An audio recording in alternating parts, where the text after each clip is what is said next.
ఈ సినిమాలో ఒక మంచి సీన్ ఉంటుంది.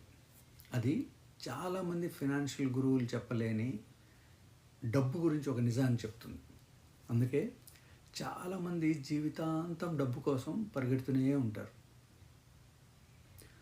ఒక సీన్లో హీరో తన చిన్న కొడుకుతో పబ్లిక్ బాత్రూంలో పడుకుంటాడు.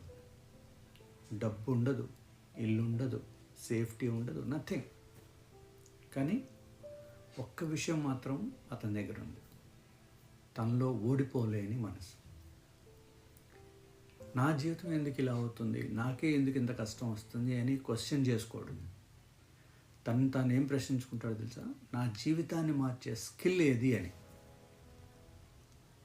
ఇదే తేడా.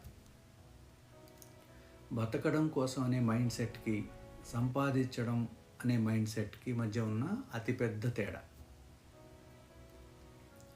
నార్మల్గా థింక్ చేసే మనస్తత్వం ఎలా ఉంటుందంటే, నాకు ఇంకా డబ్బు కావాలి అని ఉంటుంది.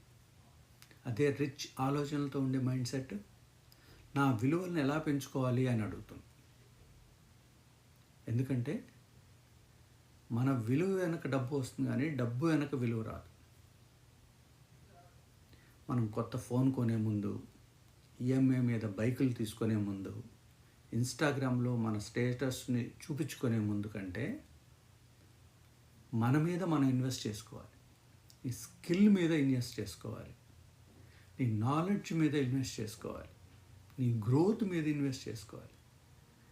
ఎందుకంటే మొదట అడుగు వేయందే మనం ఉన్నత శిఖరాలను అధిరోహించలేం కదా. ఈ సినిమాలో హీరో కూడా ధనవంతుడయ్యాడు.